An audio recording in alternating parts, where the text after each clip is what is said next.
The glass slipped in my hand before I even realized I was letting go. It hit the floor with a sharp crack that cut through the hum of laughter around the table. For a moment, I couldn't hear anything else. Not the clinking of forks, not the polite coughs or forced chuckles from our guests, not even her voice. Just the echo of her words circling in my skull. To my future divorce settlement.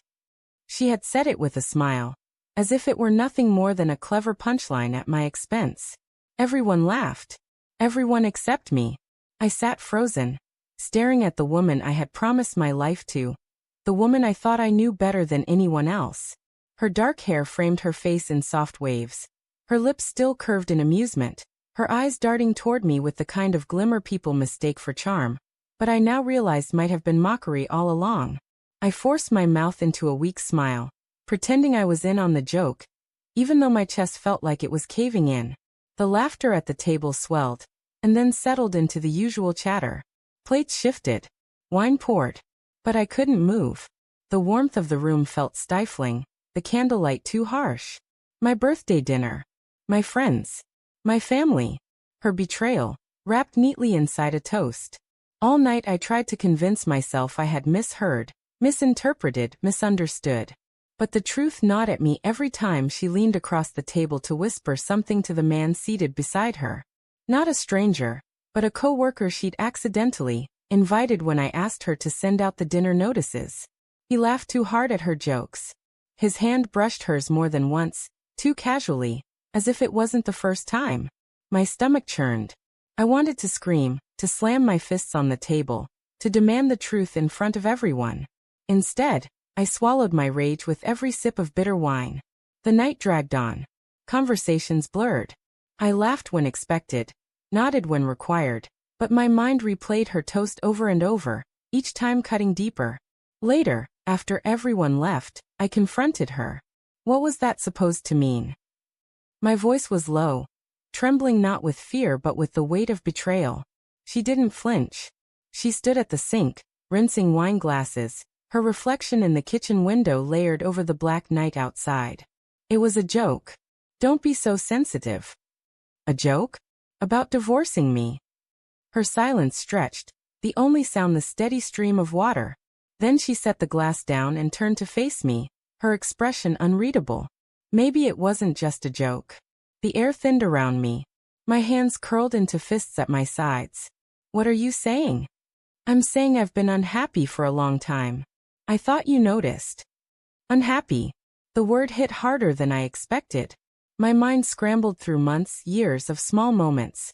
Her late nights at work, her sudden disinterest in our rituals, the way she avoided my touch sometimes. Red flags I had painted over with excuses. Why him? I asked, my voice cracking. Her eyes flickered, guilt passing like a shadow across her face. She didn't answer, and that silence told me everything. That night I lay awake, staring at the ceiling while she slept beside me, her breath steady, as if unburdened by the words she'd flung at me. Every inhale of hers was another reminder that she was already gone, even if her body still lay inches away. My thoughts spiraled. Anger boiled, then cooled into despair. I remembered the early days of our marriage, when her laugh had been my favorite sound, when she clung to me as if I were the only person in the world who could make her feel safe. When had that changed? And why hadn't I seen it? The clock ticked through the night. I stared at her profile in the dim light, trying to reconcile the woman I married with the stranger beside me. In the days that followed, I watched her differently. Her phone always face down on the counter. Her smile too quick when his name lit up the screen. Her excuses to stay late at work multiplied, flimsy and transparent.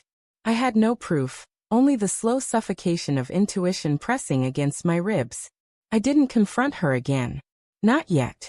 I needed the truth laid bare, undeniable. So I followed her. One evening, after she said she'd be working late, I parked across the street from her office. My heart pounded as I watched her exit, not alone, but with him. They walked too close. Their laughter carried too easily. When his hand settled on her back as they disappeared into the glow of a restaurant, the world around me blurred. It was the confirmation I dreaded and expected all at once. Back home, I sat at the dining table, the remnants of my birthday still scattered around. The torn wrapping paper, the half-empty bottle of wine, the unused candles. She had given me a watch that night, engraved with the words "Forever yours." Forever. I laughed bitterly, the sound hollow in the empty room. When she came home hours later, smelling faintly of his cologne, I didn't ask where she'd been. I didn't need to. Weeks passed. The distance between us widened into a canyon. Conversations were hollow, meals eaten in silence. I could feel the end approaching, slow but certain, like a storm rolling over the horizon.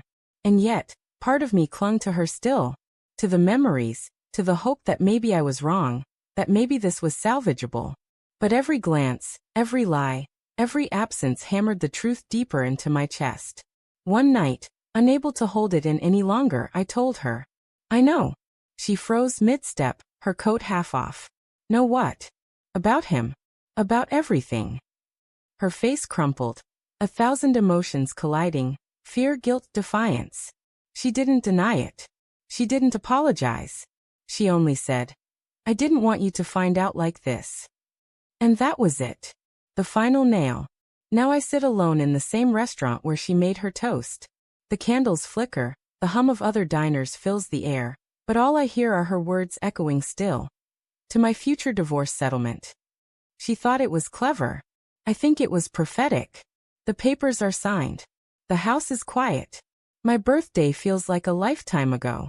I raise a glass, not to her, not to the wreckage of what we were, but to the silence that follows. To the truth, I whisper. And I drink.